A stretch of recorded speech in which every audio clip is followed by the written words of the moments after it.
구독과 좋아요는 저에게 큰 힘이 됩니다. 안녕하세요. 부동산 뉴스를 읽어주는 박 팀장입니다. 오늘은 며칠 전 국토부가 발표한 것 중 부동산 법인들 규제를 강화한다고 합니다. 아마 그 부동산 법인으로 바꿨던 분들은 좀 많이 당황하셨을 텐데, 이게 뭐 한두 건이면 그냥 넘어갈 수 있겠지만, 제가 자료를 거기 발표한 거 보니까 어마어마하게 매매량이 엄청 늘어났습니다. 그만큼 이제 다주택자분들이 그 대책에 대해서 그 규제를 벗어나려고 편법을 사용했던 건데요. 뭐 합법적인 거지만 그게 좀 탈세도 일어날 수 있으니까 그걸 들여다보겠다는 겁니다. 그러니까 특히 왜 그런 일이 벌어지냐면, 보통 양도세율이 최대 42%까지 매기고 다주택자분들은 중과세를 매길 수가 있는데, 부동산 법인으로 하게 되면 법인 세율은 10%에서 22%입니다. 그 차이가 어마어마하거든요. 그러다 보니까 작년 유행처럼 버텼던 게 법인입니다. 오죽하면 그거에 대해서 컨설팅까지 나왔을 정도이니까, 뭐 보통 우리 그 PD 수첩에 이런 데서 보셨던 분들은 알 수 있을 겁니다. 근데 저희는 제가 오늘 설명드리려고 하는 거는 그거 말고, 이 사람들이 도대체 이 법인들이 어디를 샀는지 거기에 관심을 가지면 됩니다. 아, 투자를 이렇게 하는구나, 지금도 이렇게 투자할 때가 있구나. 청약 말고도 투자할 곳이 상당히 많은 겁니다. 부동산은 계속 관심을 갖고 계시면은 어떤 하나라도 나온 정보를 가져갈 수가 있습니다. 그럼 제가 오늘 그거 중점으로 설명드리면서 말씀드려 볼까 합니다. 그럼 들어가 볼게요. 투기적 법인 주택거래 대응 강화를 하겠답니다. 그러니까 투자가 아닌 투기적으로 하는 거를 막겠다는 뜻이죠. 그러니까 특히 이제 법인들이 요즘 이상거래를 하던가, 미성년자가 특히 이제 당연히 그런 게 보일 수밖에 없잖아요. 그리고 그 지역 사람들이 아닌데 이상거래를 할 경우는 집중 조사를 하겠다는 겁니다.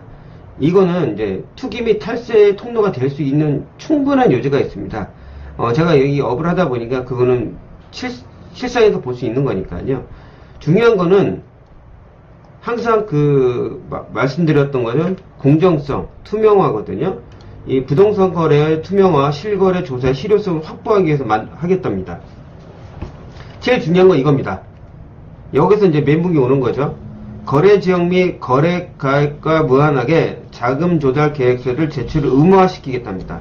그 제도를 착수하겠다는 뜻이에요. 이제는 투명하지 않게 이렇게 거래를 하면은 다 들여다보고, 그리고 국세청, 금융감독원 이런 데까지 다 같이 공유를 해가지고 다 싹쓸이 하겠다는 겁니다. 그러니까 뿌리 뽑겠다는 뜻이죠. 아, 그럼 그냥 법인을 해도 살 수도 있잖아요. 그럼 얼마나 거래가 됐을까? 한번 제가 나왔던 자료를 제가 도표로 만들었습니다. 그래프로 한번 보시게 되면은 이게 합동조사를 추진하겠다는데, 보시면 여기 이제 안 나오네요. 보시면 2018년, 19년에서 2000년, 2020년에 덤핑을 했습니다. 200% 올랐어요, 매매율이. 시흥 같은 경우는 신안산선과 그 대곡소사선이 이제 지나는 쪽인데, 시흥 시초 쪽 있잖아요. 그쪽이 이제 많이 매매가 됐고요. 여기 보시면 안산 단원, 그쪽은 안산에 장상 있잖아요. 이번에 발표한 다 그런 정보를 미리 접수를 했겠죠. 컨설팅 업체들이 다 옆에 껴있으니까 이렇게 몰린 거예요. 그러면 당연히 집값이 상승하겠죠. 어쩔 수 없잖아요. 그러면 정말 실수요자를 위한 피해가 올 수밖에 없습니다. 집값이 오르면 당연히 그 동네 주민은 좋겠지만 서민들은 많이 피해가 올 수 있다는 뜻입니다. 여기 보시면 인천과 군포로 보시면, 여기 보십시오. 상당하죠. 인천 같은 경우는 이제 그쪽 인천 계양도 있으니까 다 그런 소식들을 접하고 미리 투자를 한 겁니다.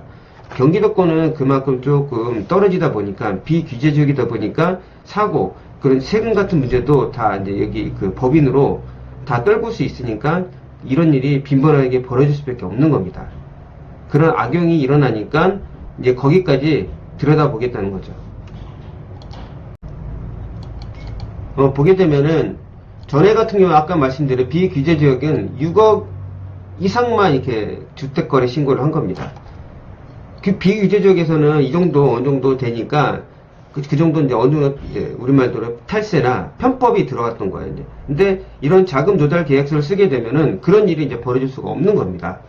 이게 보면 왜 이런 일이 벌어졌냐. 이렇게 인천, 군포, 안산, 시흥, 오산, 평택을 보면은 2019년에 비해서 이렇게 오른 거예요.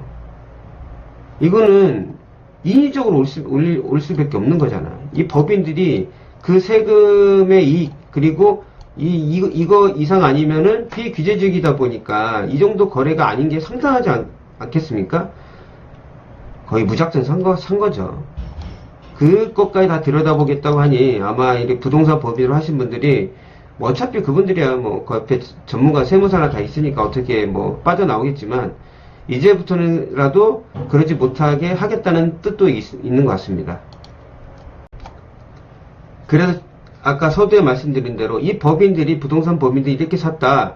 그러면 들으신 분도 여기에 관심을 가지면 됩니다. 청약으로 내가 당첨을 받을 수 없는 조건이라고 하면은 소규모 자본이나 어느 정도 다 자본이 있으면은 이렇게 제가 전에도 한번 상기신을 처음에 할 때 토지 얘기한 적도 있어요.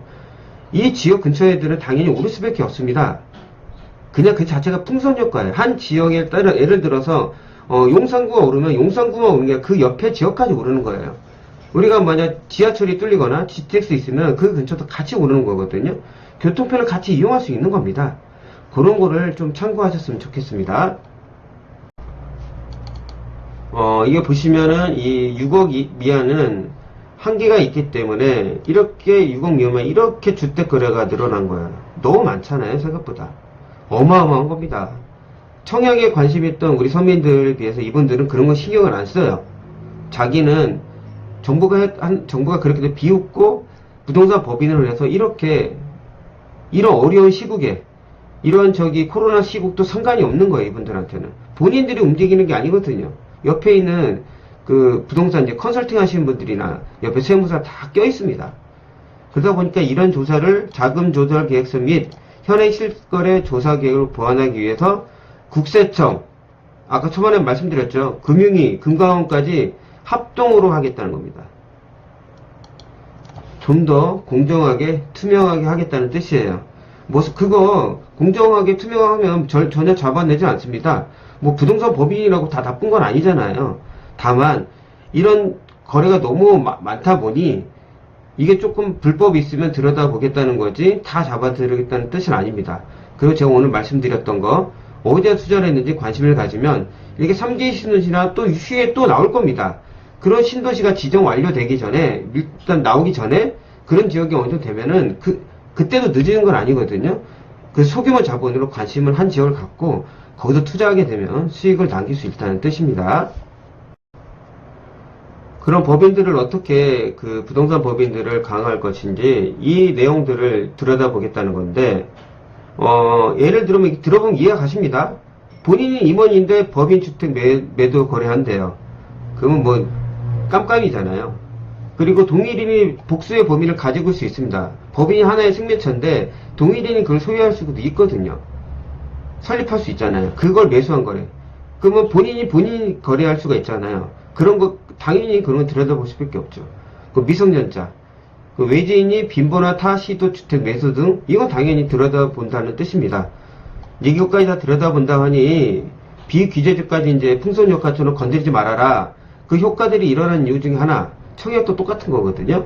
청약까지는 갈 수는 없겠지만 이런 붐이 같이 일어나는 거거든요. 그런 것까지 다 이제 들여다보겠다는 뜻입니다. 관계기관이 같이 공유하겠대요. 이제 그런 일이 좀 떨어질 수밖에 없겠죠. 원래 이게 국토부에서 발표하기 전에 그 전에 한번 뉴스에도 나왔습니다. 근데 그게 디테일하게 좀 나온 거예요. 일단 법인들 실거래 특별조사 추진 계획을 하는데 아까 말씀드린 것처럼 법인은 자금 조달 계획서를 내야 된다는 겁니다. 법인의 실거래 신고도 작성해야 되고요. 좀 더 강화하겠다는 뜻이에요. 오늘 제가 설명드렸던 거는 이렇게 부동산 법인들이 어마어마하게 그 매매를 했구나. 이런 코로나 시국에서도 그분들은 이런 거하고 상관이 없습니다. 돈을 벌려면은 그때가 위기가 곧 기회라고 생각하시는 분들이기 때문에 함부에 이런 거 겪어보신 게 아니잖아요. 일들을.